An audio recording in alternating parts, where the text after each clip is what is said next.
This is Police Commander Jessica Nash with the LSPD. Giving my statement in regards to the situation that happened with Hugh Perry.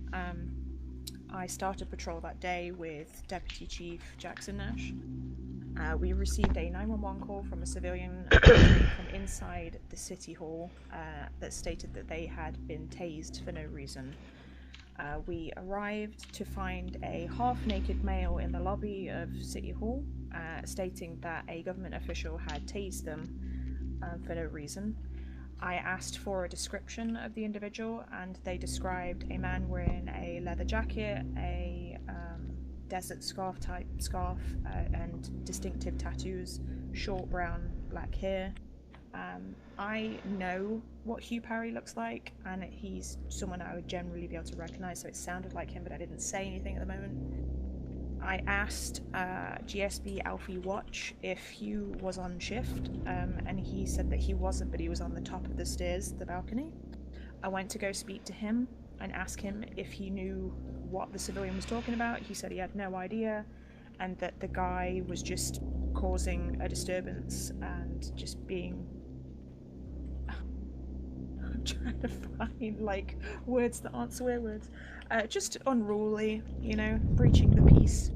I went back to speak to the individual who said that I should check the CCTV of the camera that is above the door where the changing rooms are, where people usually get their uniform and go on duty. Because he said that he went into the locker room and put a mask on his face and took his jacket off, and then came back out and then tased him, and then went back in, put his jacket back on, and then came back out without the mask on. So I checked the CCTV footage, and it did indeed show somebody matching Hugh Perry's description without a mask on, going in, and then somebody coming out with very distinctive tattoos on his back.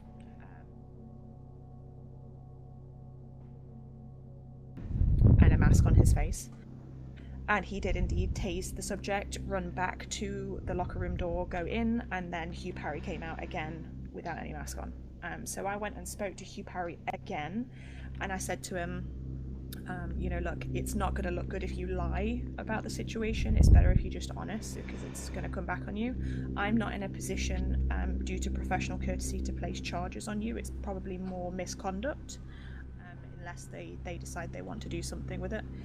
And he admitted to me in that moment that he did do it because he was being unruly and he just lost his temper and just tased him once. So I took his word for it, and I went back and spoke to the civilian and said that we would be reporting him to his higher-ups, and the civilian seemed happy with that.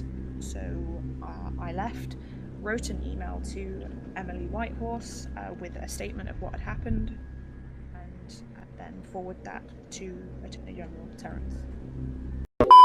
A professional courtesy, she calls it. A favor among those who stand above the rules they claim to uphold. But where was this courtesy for the man on the other end of the taser? Where was his protection? His justice? Jessica Nash knew the truth. She heard it from his own lips. A confession, plain as day. And yet, she chose silence, chose an email, chose to protect the uniform over the innocent. You watched Louis Langley fall. You saw his empire burn. You thought he was untouchable, and yet, his lies rotted from the inside until there was nothing left but the ruin of his own making. And now, history repeats itself. When the guilty stand before the law, when justice demands a price, what do they receive? A bargain, a plea deal, a lifeline tossed to those who should have drowned in their own sins. Mike Luigi, Samuel Martin, men who should have answered for their crimes, walking free with a slap on the wrist. The district attorney's office hands out mercy like candy.